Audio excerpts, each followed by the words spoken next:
I'm here from Westerly with a few of my friends, and in the face of the rampant greed and everything that's coming out of Washington, the hatred, in the face of all of that, I think we need to offer something else. And this song comes from Patty Casey from Vermont, and it came to me through Bill McKibben, who posted it at the end of one of his The Crucial Years newsletters. And when I heard it, this is several months ago, I just grabbed it and had to sing it, kept singing it ever since. And now I'd like you to sing it with me. So the chorus goes, we are stronger than that. We are kinder than that. We are moving forward. We are not going back.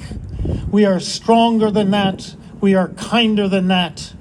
Love is kinder than that. You think you can join me on that? Let's try this out. We are stronger than that. We are kinder than that. We are moving forward. We are not going back. We are stronger than that. We are kinder than that. Love is stronger than that.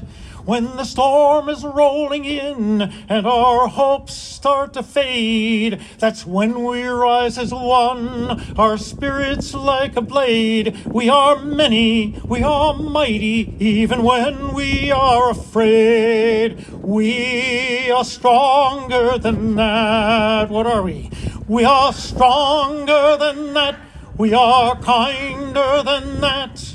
We are moving forward, we are not going back. We are stronger than that, we are kinder than that. Love is stronger than that. We will not yield to hatred, to lies, or to shame. Our power comes from courage, and our love is not tame. If the light goes out on justice, we will light a flame, for we are stronger than that. We are strong. We are kinder than that.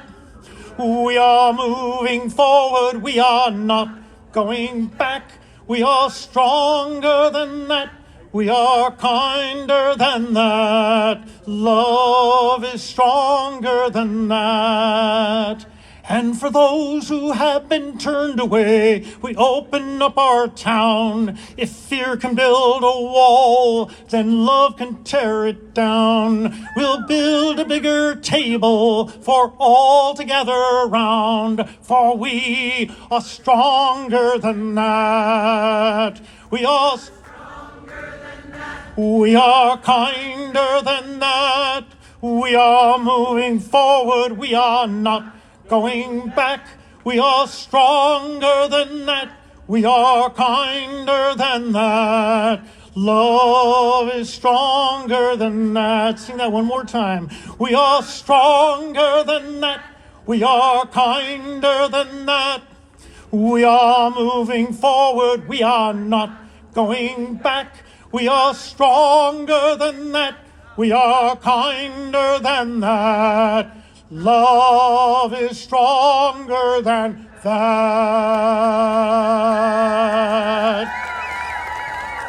Keep that in mind, folks. Thank you. Y'all sound so good as a chorus. Thank you to Jeff Kaufman for bringing the heat.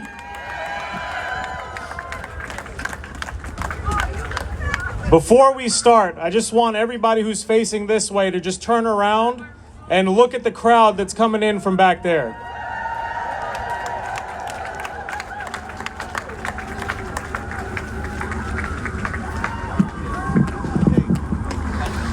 All right, now you can turn around, look this way if you want. You don't have to, it's up to you. My name is Asim, like the thing that holds your shirt together. I am the chair and lead organizer of Indivisible Rhode Island. Hell yeah. I appreciate y'all for sticking with what we're trying to do. and for being here. And many of you brought friends this time. There's a lot of familiar faces from last time. So thank you very much. We have to keep showing up. We have to keep taking action. And this is what we get to do. This is a privilege in this country to do this. All right. So you showed up today for working people everywhere in this state. You've shown today, like, look at the donations that are out here for food and for everything that we're doing for the Rhode Island Food Bank. That's what we do here in Rhode Island. That's who we are. Today we're here for a simple reason: to fight back against the unlawful, heinous, and disgusting takeover happening in our federal government and to give back to our state. DC may be hundreds of miles from here, but Elon Musk and his billionaire buddies' slash, burn, and salting of every single system and thousands of federal workers keeping this country going is being felt right here at home and across every community in this nation. Right here at home, the Musk administration is still withholding over $125 million in appropriated funds to Rhode Island. Boo, yeah. Shame.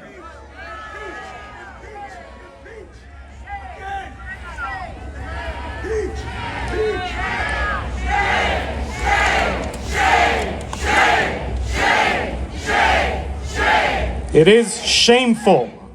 Rhode Island Assistant Attorney General Rice, in her comments to Rhode Island Federal Judge McConnell just yesterday, stated that this funding freeze is still in place, affecting grants and loans for critical needs in infrastructure, right, the Washington Bridge, clean energy, Medicaid payments, and disaster relief, among other things.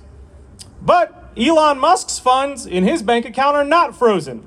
In fact, he's made billions more while cutting your services for fun.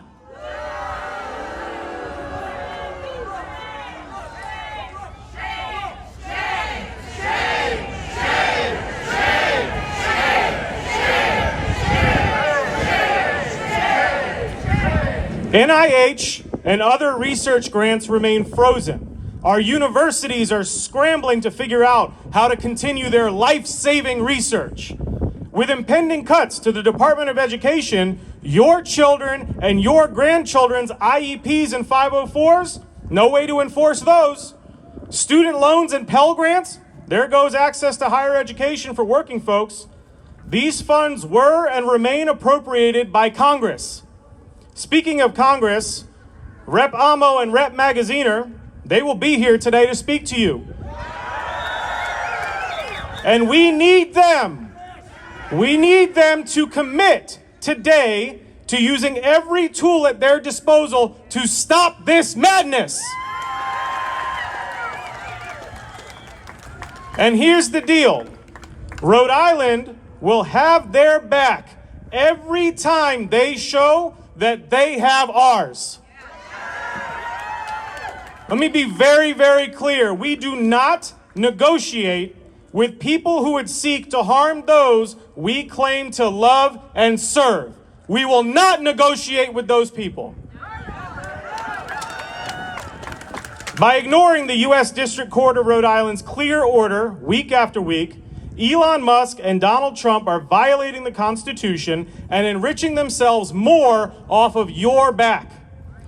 This is a constitutional crisis. We do not have a King Trump or a Prime Minister Musk in this country. There are no kings in the USA.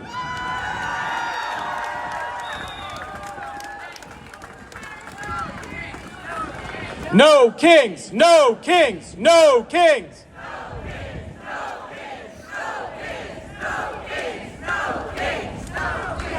Here at home, people are losing access to the basic necessities of life at an alarming rate.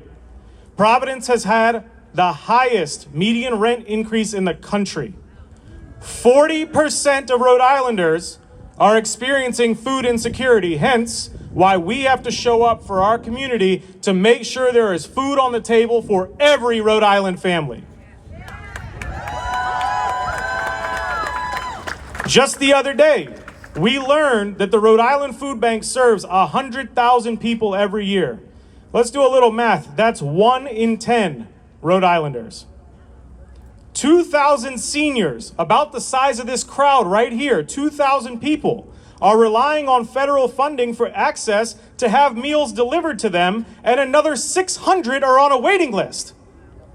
Those funds remain frozen. Lack of affordable housing, yeah. Shame, shame, shame.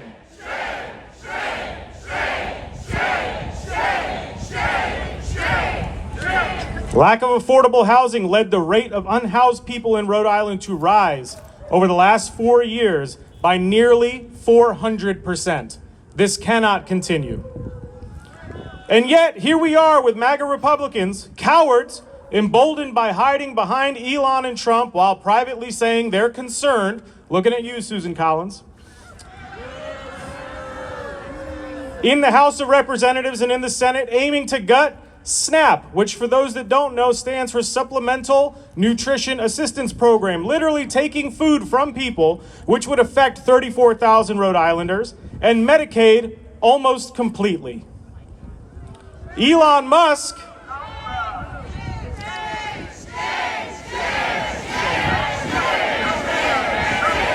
let him hear you!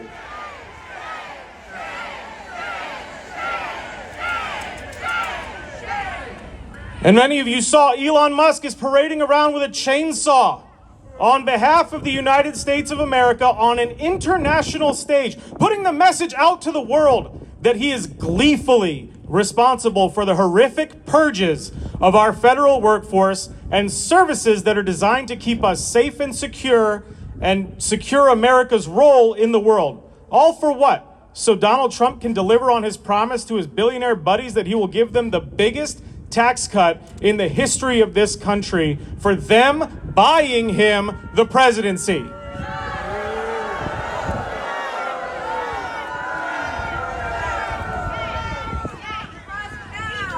Imagine with me for a second, friends. Imagine for 1 second. Donald Trump's tax cut, a $4.5 trillion tax cut for the wealthiest, would be like him doing this. He's going to personally go into your bank account, and every single person in this country, from newborns to the most elderly person in this country, and take $14,000 from every single person and deposit it in Elon Musk and Mark Zuckerberg and Jeff Bezos' bank accounts. I don't know about you, but I don't have $14,000 to give these people, and they give nothing back to us.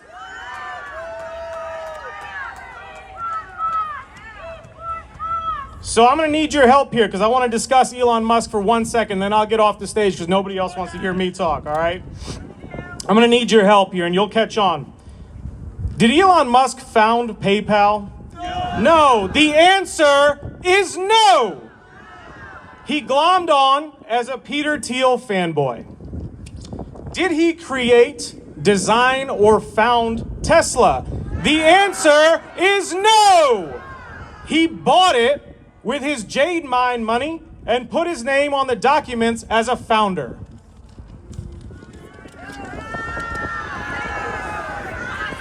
Did he make Twitter better, safer, and protect free speech? The answer: he bought it, changed its name, and made it a cesspool of propaganda, censorship, and a place for Russian bots to hang out and harass people. Does SpaceX make safe rockets that don't blow up? The answer: but we're supposed to trust him with our astronauts' lives and NASA money that comes from us? Does a Sieg Heil, a Nazi salute, belong anywhere in civilized society? But he did it, not once but twice, on a national stage during inauguration festivities, and has inspired Steve Bannon to do the same.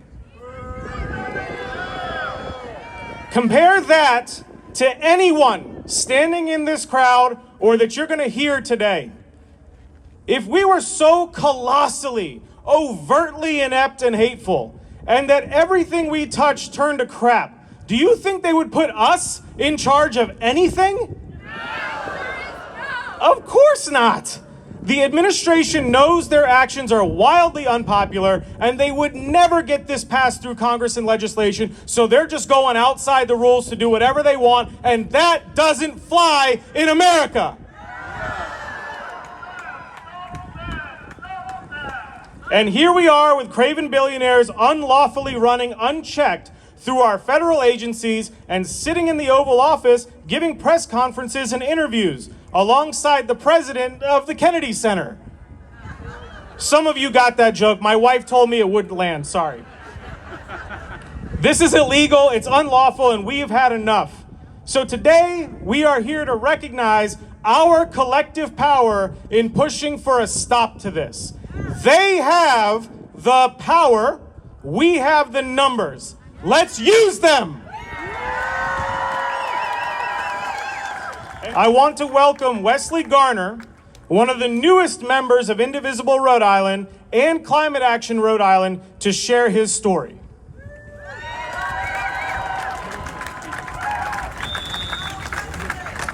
Hey everybody. Like many of you, since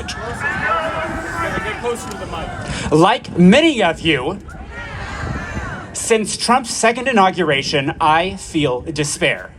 His initial executive orders show decisive plans to dismantle essential institutions. This is not the incompetent mess we saw 8 years ago. This is an immediate catastrophic disruption. As a federal government employee, I was in the center of that chaos until I was illegally fired without cause last week. For 4 years, I consulted for the federal government under both Trump and Biden. I finished grad school. I joined full-time last August. I took a pledge under a flag to fight climate change with the Department of Energy.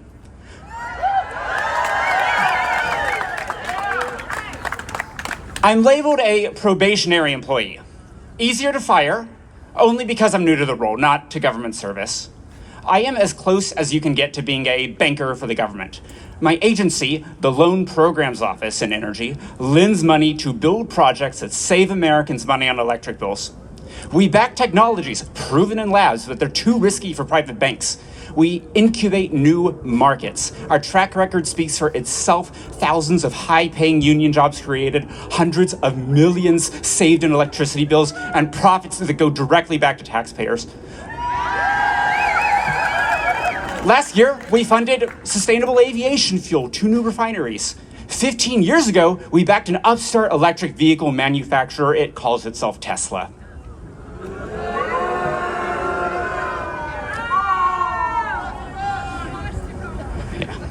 On February 13th, Politico breaks the story. My friend, a senior manager who hires people regularly, learns 30 minutes before me that they must fire their probationary employees as soon as possible.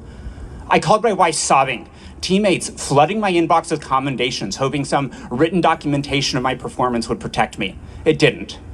That evening, we received termination documents stating our contributions no longer serve the public interest.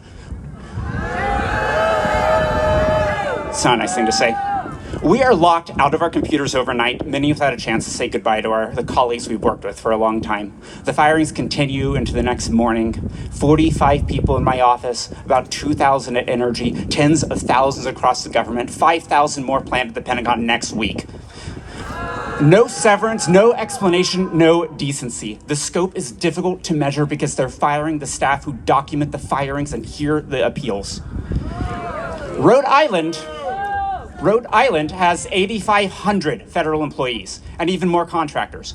I don't know how many were fired with me. I don't know how many families depended on them, and I don't know how many future jobs we will lose from projects we can't build. At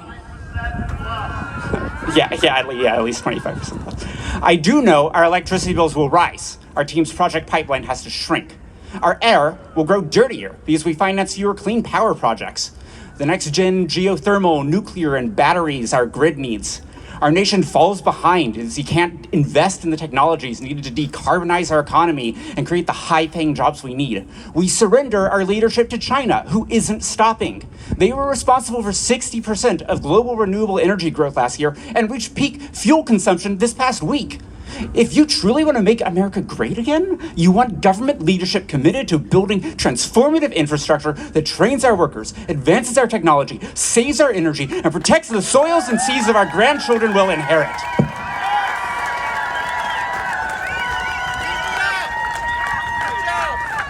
And that's why these firings are so devastating. This isn't a normal layoff, right? I'm not special. Those happen. It's more than that. It's illegal. We can only be terminated as probationary employees for poor performance or misrepresentation, neither of which apply here.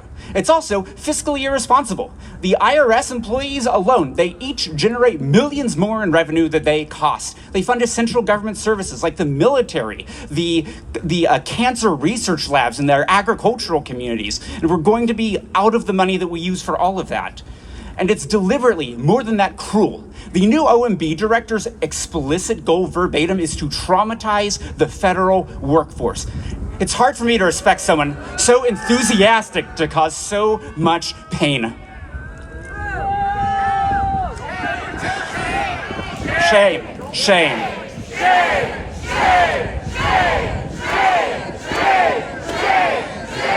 Shame, yeah. It's especially painful because this was the best job I've ever had. I loved my colleagues and our mission. I took a 50% pay cut proudly because the work mattered. And I'm telling you, most federal employees do the same. We're happy to take a pay cut. We're skilled professionals who believe in making the government work for everyone. And now we are fewer. At first, I was devastated, but the outpouring of support I have felt since we were fired has galvanized me. I haven't heard from people in 10 years who are now calling me to check in on me. Newly unemployed colleagues working late into the night alongside me, sharing job postings, organizing a response, and planning how we're going to fight this. Suddenly, I'm an activist. So, yeah.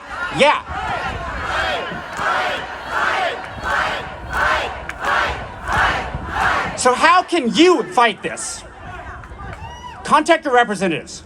Yes, really, the state ones and the congressional ones. Consider this. Corporate interests invest millions in lobbying because they know that works. They call our representatives every day. And while we stay silent, they work to diminish public resources and community vitality and enrich themselves. Your outreach, like your vote, carries real power in protecting public interests. And that's exactly why we're so often told our voices don't matter. But today we know better. We know power. And that's why I'm so happy to introduce to you our state representatives.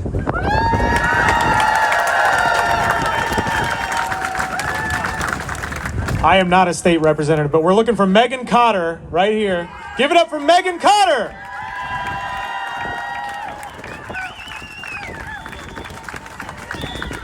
Yeah, Megan.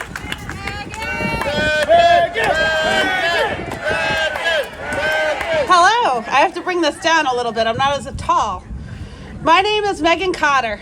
I'm a working mom, a seafood distributor, and a state representative from Southwest Rhode Island, Exeter, Richmond, and Hopkinton.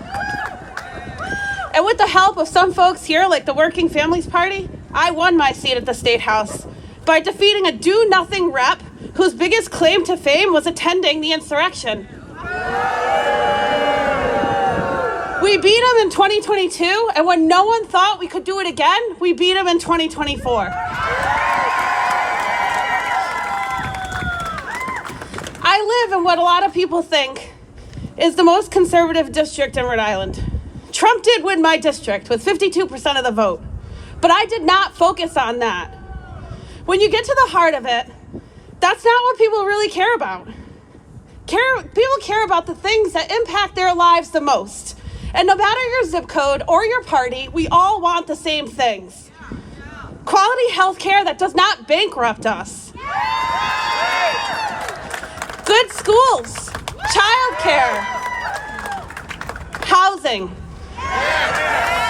clean air, green forests, and beautiful coastlines. Investments in our veterans, our teachers, our nurses, and our schools.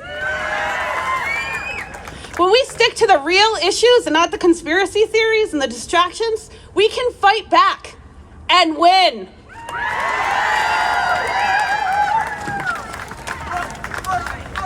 Fight, fight, fight. I'm saying all this because those same things that I ran on and won, making the system work for us, not corporations, not lobbyists, and not special interest groups.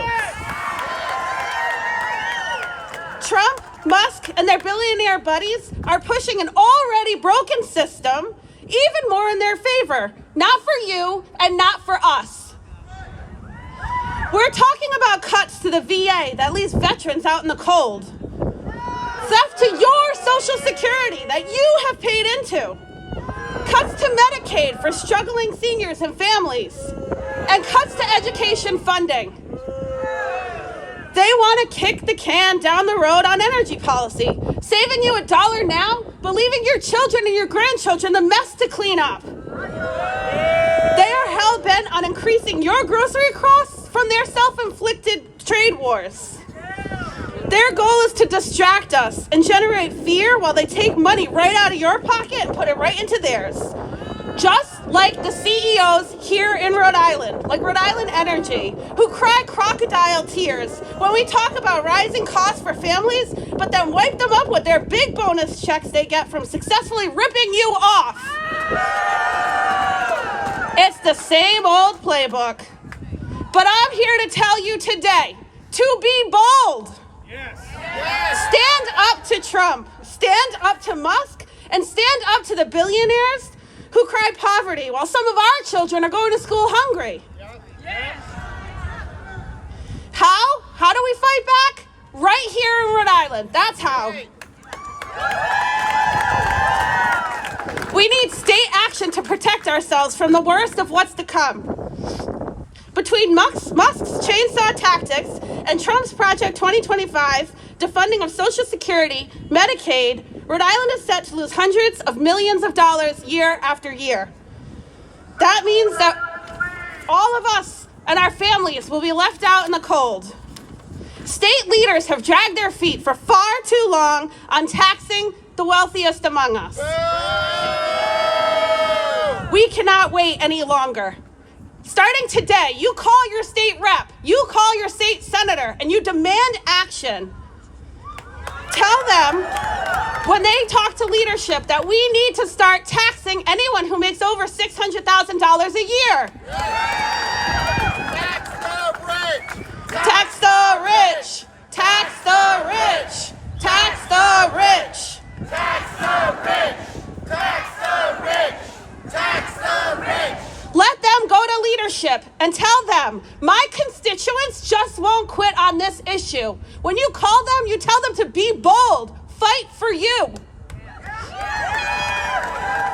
With a leadership vacuum in D.C., we have to step it up right here in Rhode Island. From taxing the rich to protecting Medicaid and taking on the utility company CEOs. It's time for Rhode Island to quit playing around and start being excellent. And that starts right here with each one of you. Yes. Let's make real progress for families. I know this because I've lived it right here where I beat an extremist in conservative Rhode Island. When you stand up for families, you stand up for working class people, the people will have your back. That's right.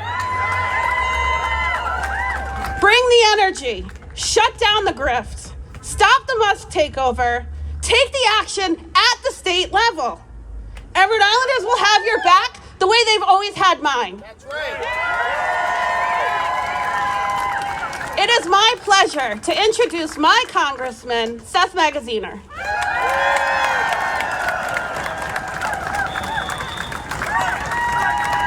Thank you, Megan, and thank you to all of you. We are here today because we believe in an America for the people and not just the billionaires. We are here because we believe in a democratic America where no one is above the law. An America where we do not have a king. And an America where everyone has a fighting chance. Now, Donald Trump and Elon Musk see the world in a different way. They don't think it's their job to serve the people. They think that the people should serve them. That is why, as we speak, they are looting the treasury. That is why they are having their army of creepy interns go through all of our private data. They are doing this to make themselves richer because no amount of money is enough to fill the hole that these little men have inside them. That's what it all comes down to. Understand, every time you read a headline, everything they are doing is to make themselves richer. When they are firing people who work at the VA, when they are firing people at the U.S. Forest Service, when they are firing the people who safeguard our nuclear weapons, when they are firing the people who work at the Veterans Crisis Hotline, when they are firing FAA workers, they are doing it to pay for even more tax cuts for billionaires. When Republicans in Congress put forward a budget that would cut billions of dollars from Medicaid, that would shut down community health centers, that would shut down nursing homes, that would eliminate the Department of Education, they are doing it to pay for more tax cuts for billionaires. When all around the world they are siding with dictators and gangsters like Vladimir Putin and turning their backs on democracies, they are doing it to make the conditions for more tax cuts for billionaires. When they are undermining our democracy by pardoning January 6th rioters who attacked police officers and threatening to imprison journalists, they are doing it because they want power for more tax cuts for billionaires. That is what this all is about. It is a money grab from working people for the billionaires. Now, all across the country, you probably saw this in the news yesterday. All across the country, my Republican colleagues are canceling their town halls. They are locking their offices because they do not want to face their constituents. But I am here today as one of your members of Congress from Rhode Island to say that I will fight with every tool at my disposal against what Donald Trump and Elon Musk are doing. As your representative, I will fight for our democracy. I will fight for healthcare. I will fight for veterans. I will fight for education. I will fight for freedom of the press. I will fight for our democracy because our lives depend on it. But I have a question for all of you. Are you ready to fight too? Because here's the thing, democracy is not a spectator sport. It takes all of us. Never in the history of the world has a democratic movement succeeded just from the top down. It takes everybody working together, waking up every day saying, what am I going to do today to save our country? There is no task too big or too small because all of us together have a role to play to beat Elon Musk and Donald Trump in their effort to rob us of our democracy. So let's get to work. I am proud to represent our state with a great partner who is also ready to do the work, and I am honored to introduce my colleague, Gabe Amo.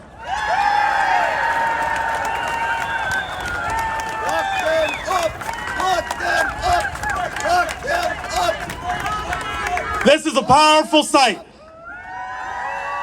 This is democracy in action.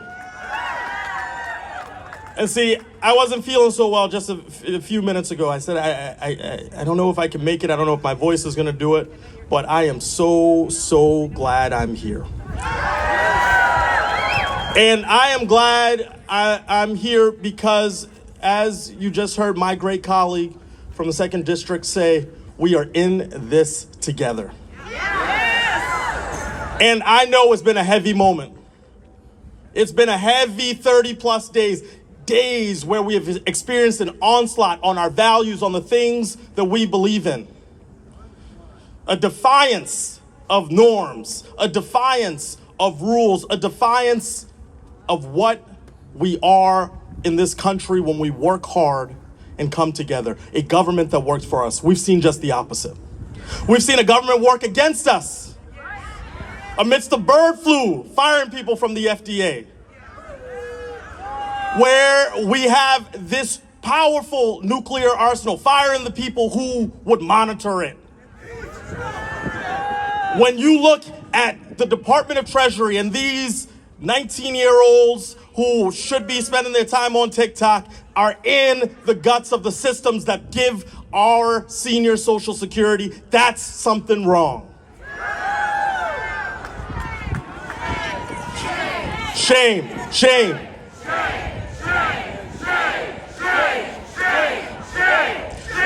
And when we've seen pictures of that Oval Office, I had the honor and privilege of working for 2 presidents of this United States. And to see it being paraded as a tool for the empowerment of a few, the enrichment of a few, and making sure that dictators around this world have more power than the American people. That is what we've seen out of Donald Trump. And Seth and I'll get to that. I answer directly. And I, along with Seth, work in the United States Congress, where we have seen the complete abdication of responsibility from our Republican colleagues who have said, whatever you want to do, Mr. President, that's what you should go on and do. And we're just going to sit back and rubber stamp. So that's not normal. That is not normal. And I know people are afraid. I know people are asking, what are the people that I'm sending to Washington doing? We're not afraid. It's time for hardball. And it is time for hardball. It is time for hardball. All right? So that is why we have a looming deadline to keep the government open on March 14th. They have only been able to keep the government open because of Democratic votes. And I'm telling you right now, unless they stop this madness, they are not getting a vote out of me.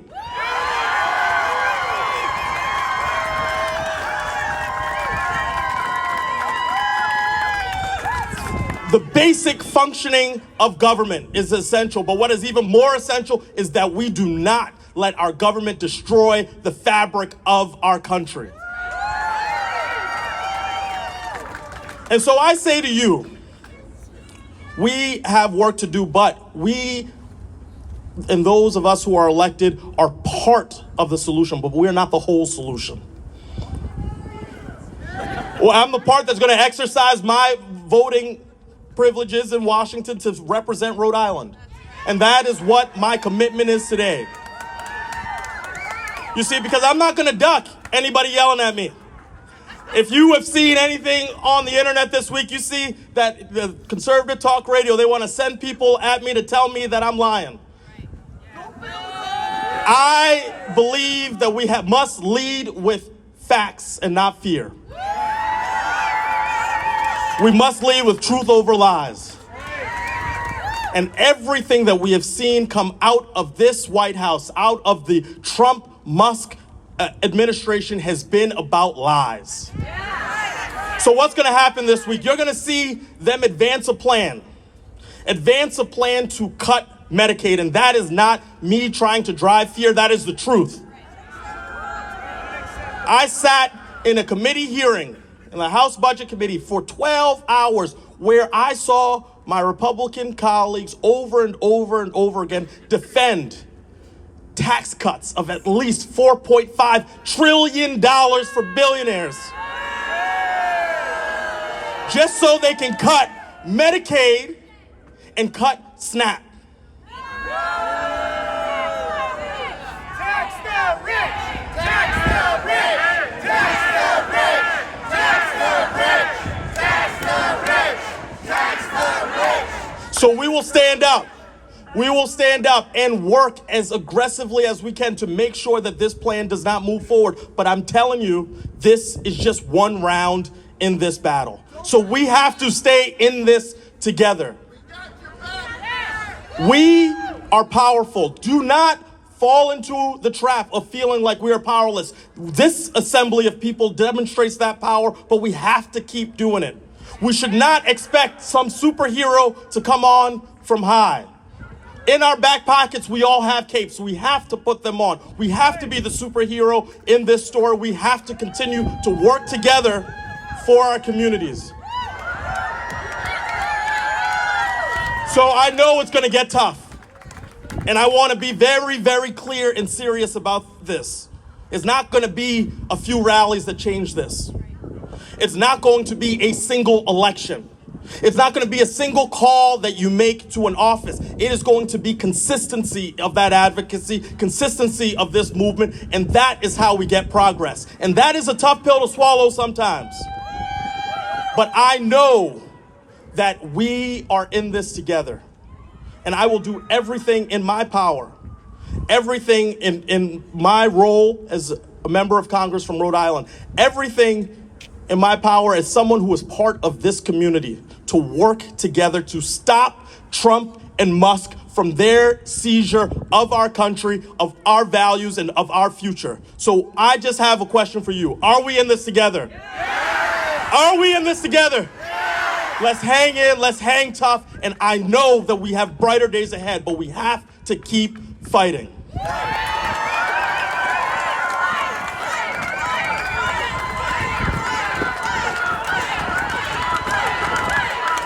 One more time for Representative Magaziner and Representative Amo. All right, so next up we have Representative David Morales.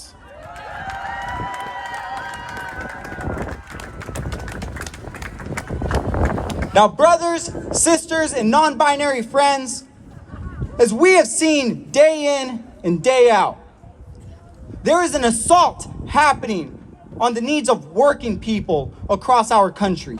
That's right. Between Musk, Trump, and their billion-dollar cronies, their billionaire cronies, they are the workers. They are assaulting the workers. They are assaulting the working people and the programs that we depend on. Because in Rhode Island alone, we have over 300,000 Rhode Islanders that depend on Medicaid. We have 200,000 plus families that depend on SNAP in order to have food on the table. And what we have seen before us is a proposal from the federal government to cut SNAP by hundreds of billions of dollars. To cut billions of dollars for Medicaid. And let's be clear, this has nothing to do with quote-unquote efficiency. This is a direct assault on ensuring that our most vulnerable have nothing left. It's an assault on our most vulnerable and those who have to suffer around homelessness and food insecurity to be more vulnerable than others.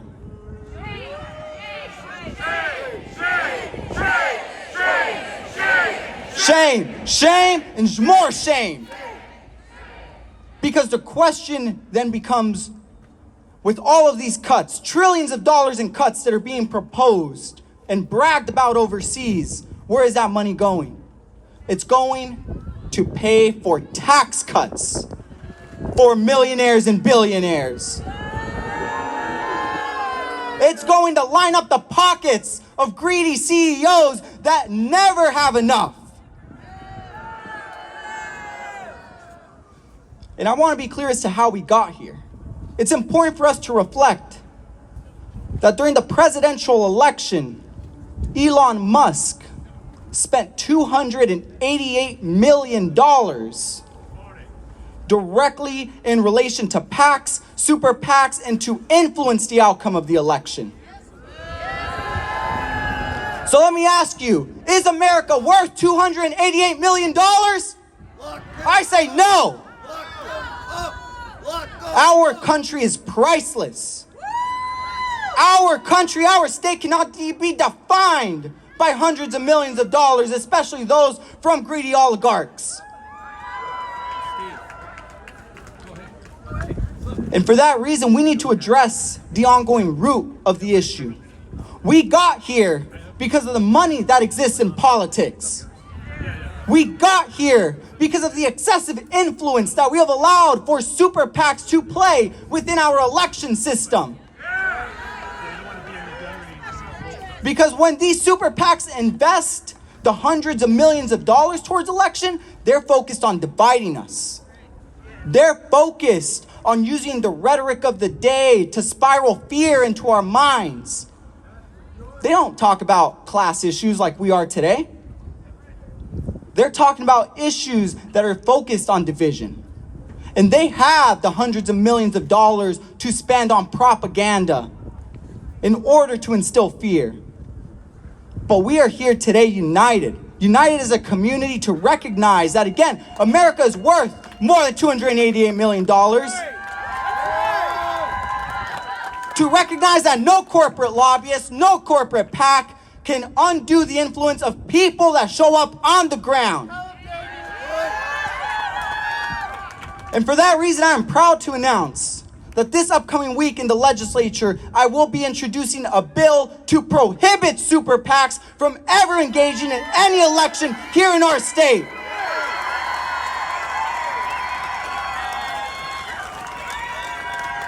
Whether it's a local office, a state office, or a federal office, there shall be no super PAC spending in our elections. There shall be no influence of special interests interfering with our decisions. And so I expect that the Democratic Party, between the DNC and the Rhode Island Democratic Party, will adopt these principles, that they will support this legislation alongside my colleagues, because again, we need to recognize what is the root of the issue at hand. The root goes back to special interests, money, division that is causing harm on our most vulnerable and our quality of life. So I say, no more super PACs, save our democracy. No more super PACs, save our democracy. Save our democracy. No more super PACs, save our democracy. Save our democracy. And this is how it starts. Thank you.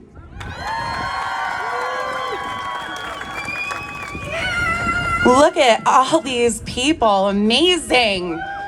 Do you feel amazing? It's a little cold, but we're doing great, right? My name's Jackie. I am the chair of the Rhode Island Democratic Women's Caucus, and I am absolutely thrilled to be here. It's so inspiring to see all of these people standing in the cold and listening to us up here. All right. I'd like to open with a quote. It's still Black History Month, so I'm going to quote Martin Luther King Jr., and he said, "We need leaders not in love with money, but in love with justice. Not in love with publicity, but in love with humanity." And Kendrick Lamar was right. They're not like us. The caucus mission is to help elect Democratic women to office in Rhode Island.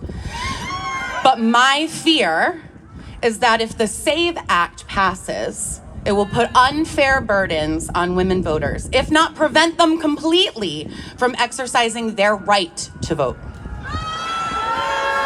Yeah, boo. If you're unfamiliar with what the SAVE Act is, it's the Safeguard American Voter Eligibility Act.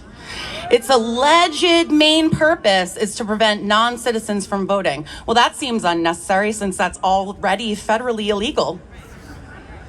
So if enacted, it would help, well, it won't help anything because it's nothing to, sorry. It's not gonna help anything because it prevents something that's unnecessary. We already have laws in place. Unless, of course, you're trying to disenfranchise women. 80% of women in marriages to opposite sex have taken their husband's last name. I'm one of them. 69 million women will be prevented from voting just simply because their birth certificate doesn't match any of their documentation now. That seems strange, doesn't it? Seems a little strange. I'm not going to stand back and become my husband's property. I was never meant for that. Under this administration, women will already have to be fighting tooth and nail every day for our bodily autonomy. We cannot allow our constitutional rights to be stripped and gutted by this administration. So congratulations, because you did an actionable item today. But what is your actionable item for tomorrow?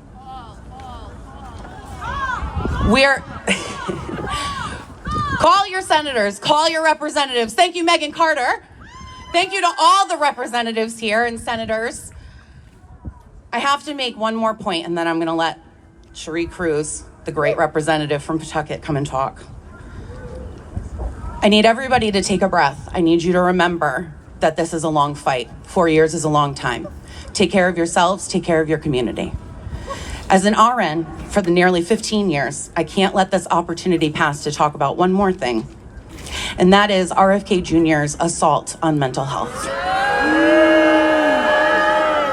I'm not great at vulnerability, so I'm going to share this with all of you, my closest friends now.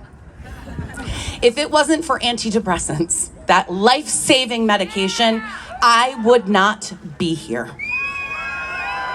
Okay? I wouldn't be able to lead the Women's Caucus. I wouldn't be able to do my job helping people every single day. And I wouldn't be a good mother to my children. And that is why we need to rise up, continue to fight, take breaks when we need to, and eat the rich. Cherie Cruz.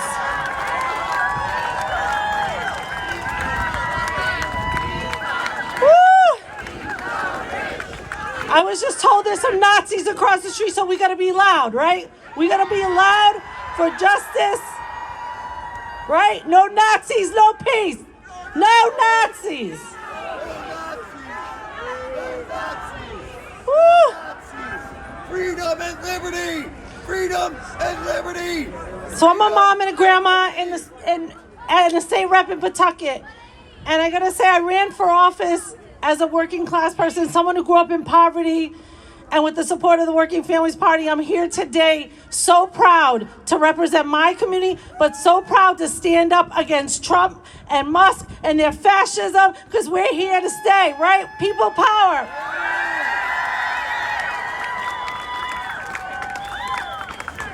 Yes.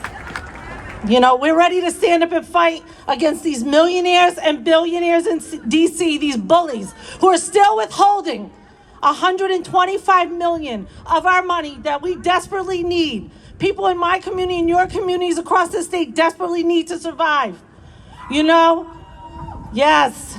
Bring up the energy. We need it to fight.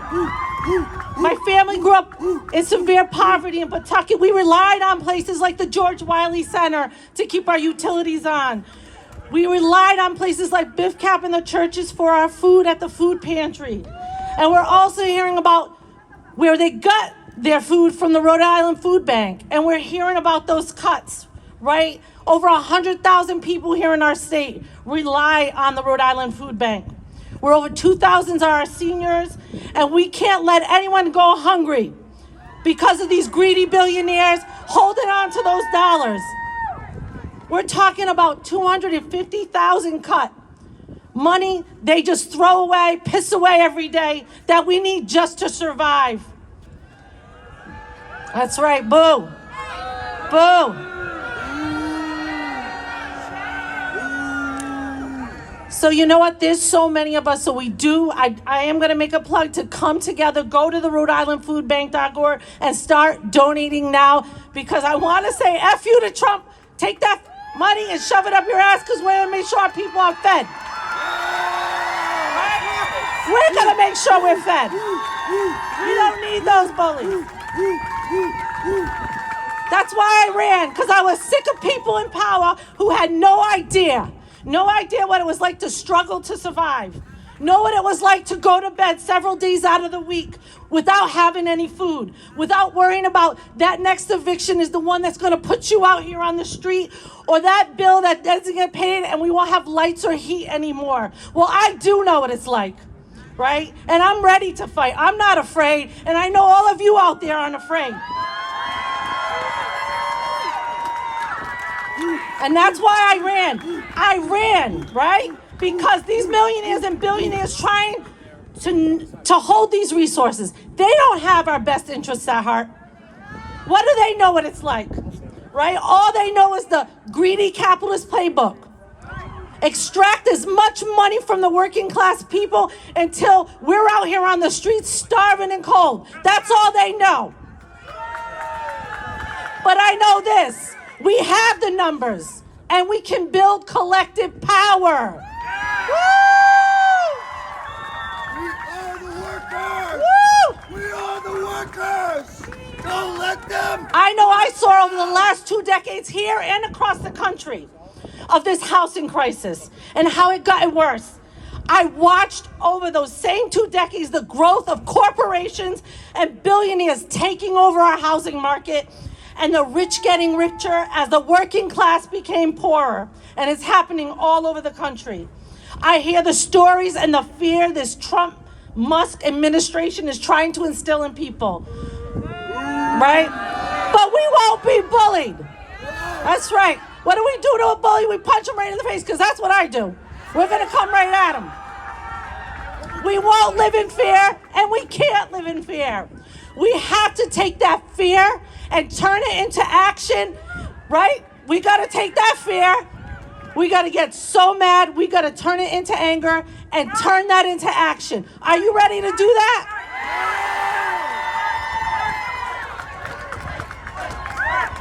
That's right. Fight, fight, fight, fight, fight, fight! Fight, fight, fight, fight, fight, fight, fight, fight. Woo! That's right. Just like the federal government is cutting the help we need to give tax cuts to the rich. So they're cutting, critical things that people need to survive instead of taxing the rich. Right? Tax the rich! Tax the rich! Tax the rich! Tax the rich! Tax the rich! That's right. Our state's been struggling to cut taxes for the wealthiest Rhode Islanders, and then cutting budgets right now for things like our RIPTA system, our food bank, our school funding, just to protect the wealthiest people's money. That's what we're talking about here. Taxes to the wealthy that can bring us $200 million in dollars. We got the solutions. And now we need to make sure we do what we can to make them act here in our state and federally to do what we need them to do. Because we deserve a Democratic Party that will stand up and fight for everyday working class families.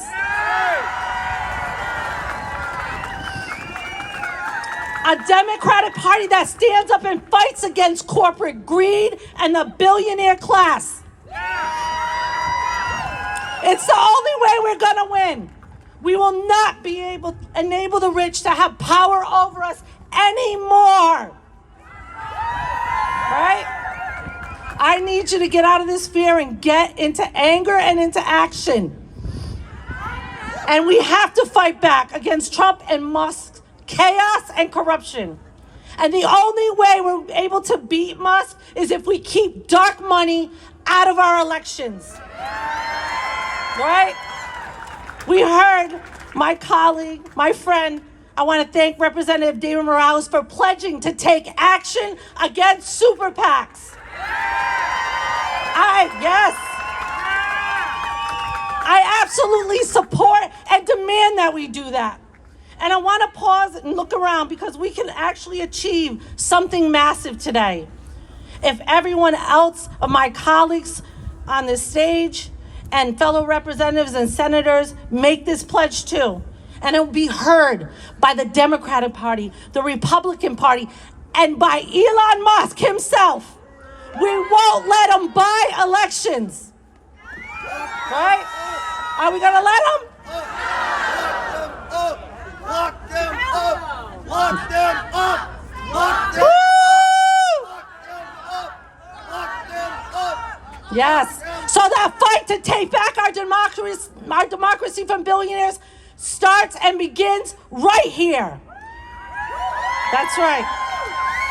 So as I close, I want you to scream with me. So when I say people, you say power. Are you ready? People. Power. People. Power. People. Power. Woo! So with that, before I close, make sure you donate to the Rhode Island Food Bank so families in our state who are struggling can get the food they need. Check on your neighbors. They're going to need it more than ever. And with that, I want to welcome my friend and fellow powerhouse legislator who knows all about people power, Senator Tiara Mack.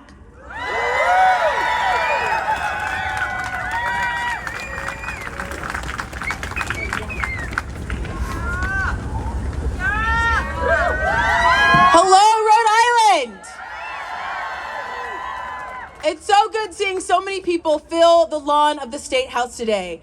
My name is Senator Tiara Mack, and I was elected in 2020 as a proud, formerly low-income, Black queer person. And I know all about when someone shows you who they are, believe them. Right now, the billionaire class is stealing from everyday Americans. They would have you believe that this is the only way forward. In order to have our government protect our people, we must give it willingly to the oligarchs. Hell no.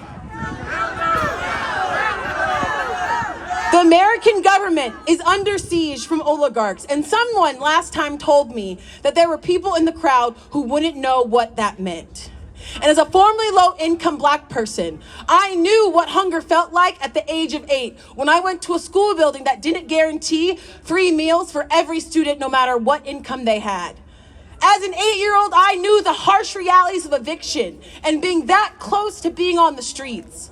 As an 8-year-old, I knew the harsh reality of lights going off because my parents, working paycheck to paycheck, could not afford to make ends meet and pay electric bills, or I knew the harsh reality of water being cut off.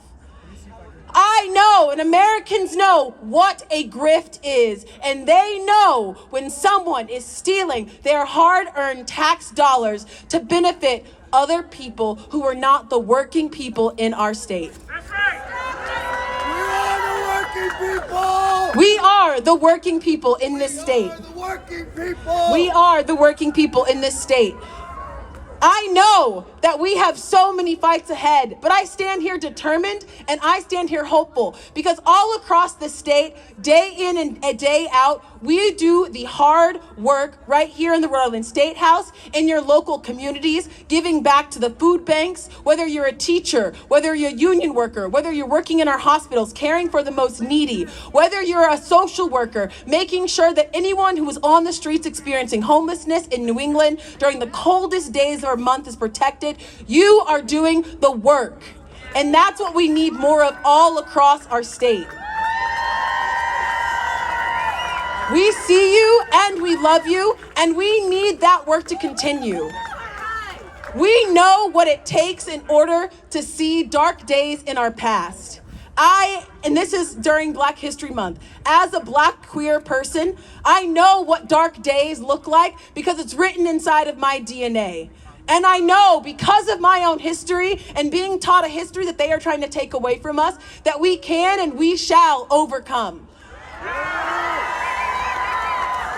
I am a living testament that my ancestors were able to make it out and see Black people elected in the highest offices across our state, becoming community leaders, seeing the end of the Jim Crow South. As a queer person, we saw just decades ago when queer people were left out in the streets. Now we have medical advances fought and paid for by NIH grants that are threatened to be defunded. Right here in Rhode Island, we passed common sense legislation to make sure that the end of HIV and the spread of HIV was a reality for Rhode Islanders, limiting the spread. And that's all because we invested in research, we invested in people. And those people who came before me saw dark days, and what they did was dig their heels in and get to work in their communities.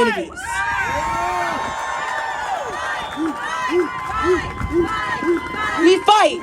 We fight. We fight. We dig our heels in when it is hard, when it is not hard, when it is important, and when it seems impossible. This work is about all of us coming together every single day in the ways that make sense for you. Whether that is going to the food bank, whether it is showing up today on a cold day in New England, whether that is proclaiming that you will not obey in advance, and whether that is saying day in and day out, we will not succumb to tyranny, to fascists, and that there are no kings in America. We have an elected body here.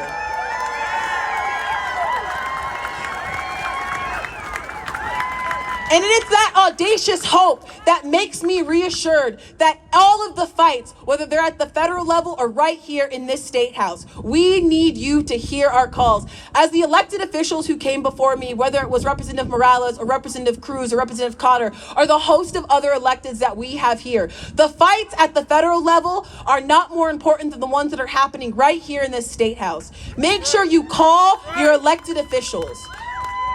While they want to not tax billionaires, kids in our state go hungry because we do not have access and a guarantee that their breakfast and lunch is covered in their school buildings.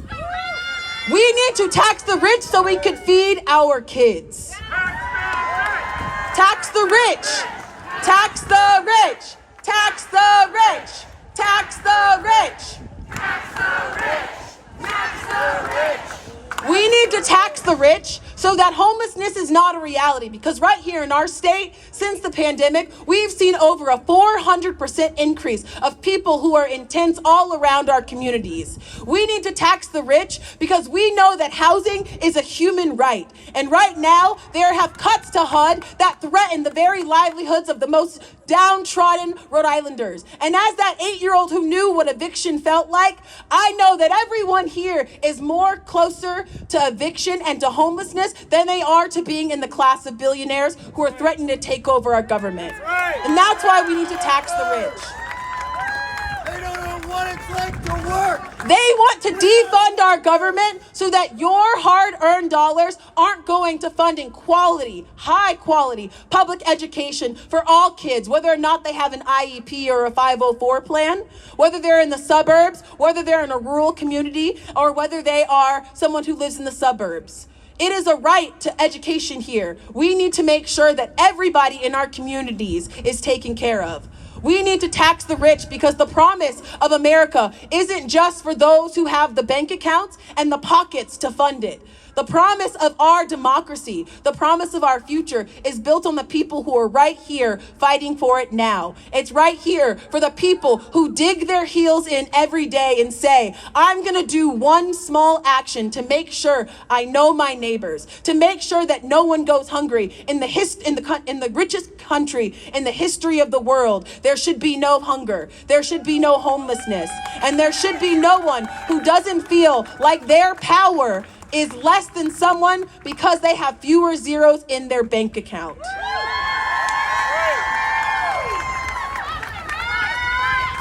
And the fights that we have ahead of us are not insurmountable. Coming to the State House, advocating for common sense registration that is research-backed, that is people-centered. That is what all of you can do. Whether this is your first time standing outside of this building, whether it is your 100th time standing outside of this building, we need you to show up day in and day out. Whether it is sending an email, whether it's posting on Instagram, whether it's calling or texting your elected officials, we will pick up. Many of us are in this crowd and we will pick up because we know the urgent call of making sure that that Rhode Islanders, no matter what they look like, or no matter what aisle they sit on, or no matter who they voted for in November, know that the promise of our government is going to be delivered by the people who look like you, who work like you, who fight for your unions, who fight for our veterans, who fight for our schools, who fight to make sure that no one is homeless, and who fight to make sure that no one is hungered is delivered upon. And we know that audacious hope is something that we can get, because right here in Rhode Island, in 2020, we passed a pathway to a $15 minimum wage,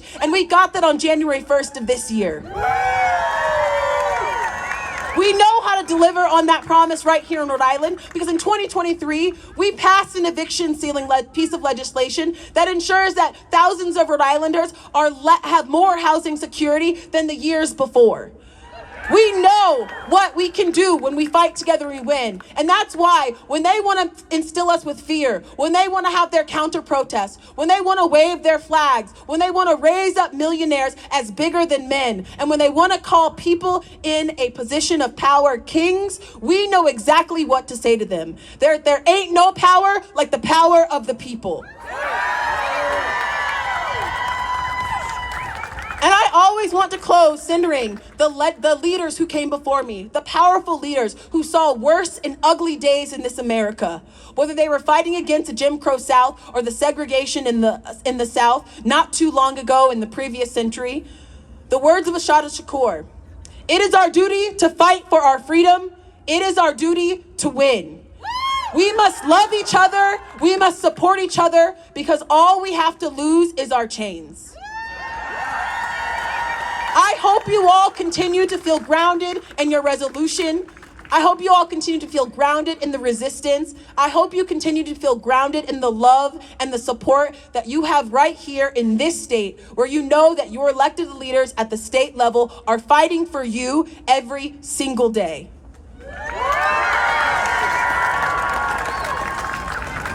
This is what democracy looks like. Show me what democracy looks like. This is what democracy looks like. Show me what democracy looks like. This is what democracy looks like. Show me what democracy looks like. This is what democracy looks like. Thank you, Rhode Island, and this beautiful crowd for showing up. We're about to close out, and I'm going to hand the microphone off to Asim.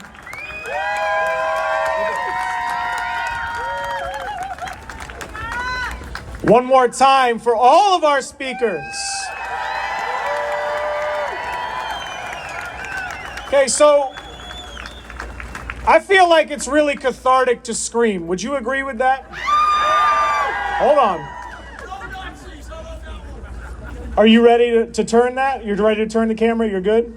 All right, so here's what we need everybody to do, because we've heard a lot, and there's a lot of pent-up energy, yeah?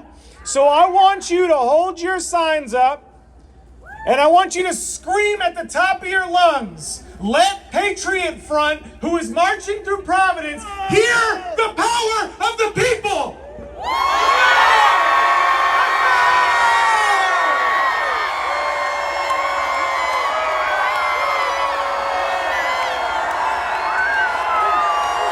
Louder! Louder!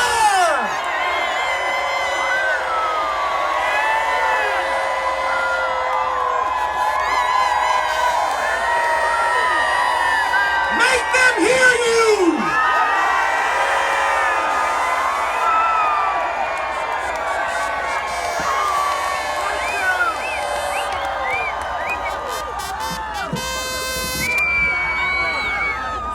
That is what democracy sounds like. Their little march of 12 people wearing their masks for the first time in their life with their flags, they don't belong in our state.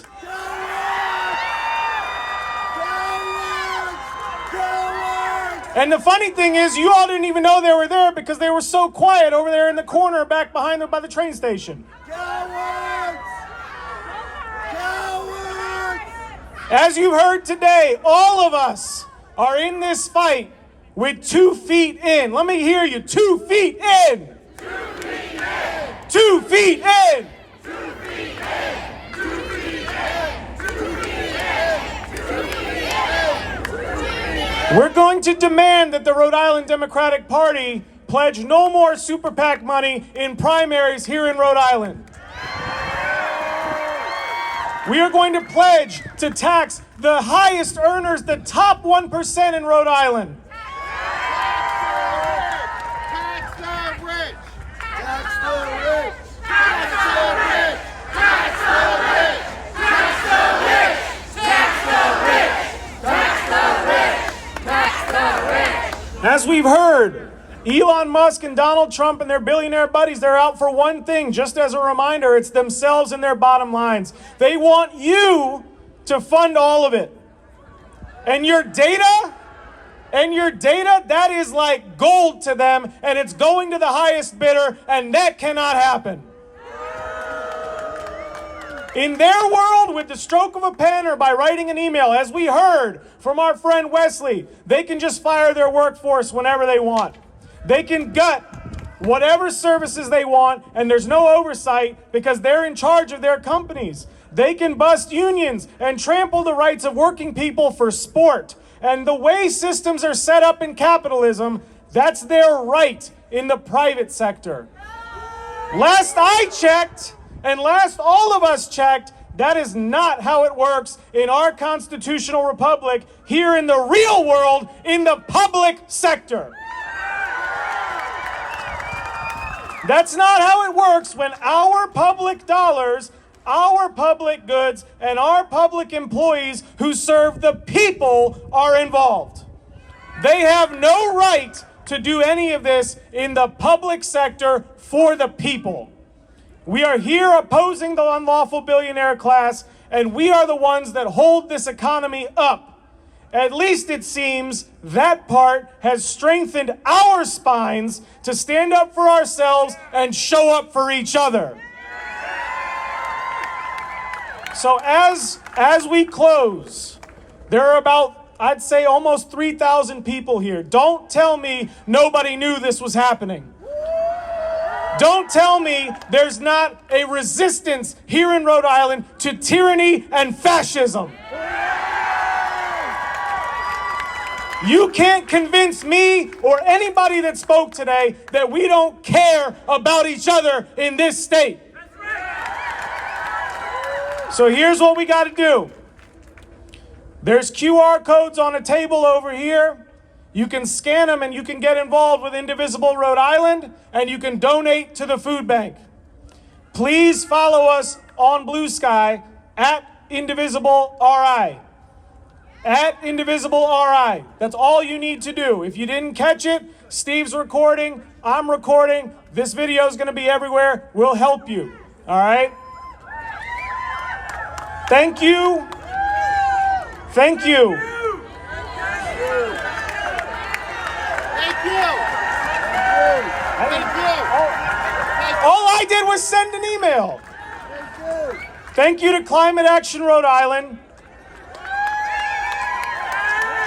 BLM RI PAC, Reclaim Rhode Island, the Rhode Island Democratic Women's Caucus, Working Families Party RI, and our state and federal legislators for being here.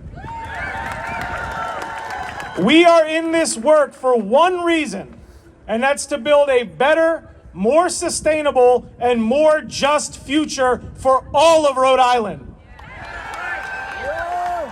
And finally, thank you for being here and having your voices heard. This matters! All right, so for those who are helping, who have volunteered to help with transporting food donations, I will meet you down here at this table by the lamppost to my left. All right, once everybody clears out, we'll get going with that. If you have donations, please drop them in a box. If you would like to donate money, please scan the QR code on the table to do so. Thank you all. Keep fighting the good fight. There are thousands by my side standing. There's a voice within me talking, and the words that need saying is carry it on, carry it on, carry it on, carry, sing that part. Just sing, carry it on. Carry it on. Carry it on. Carry it on. Carry it on. Carry it on. Sing it all the way home. Carry it on. Carry it on.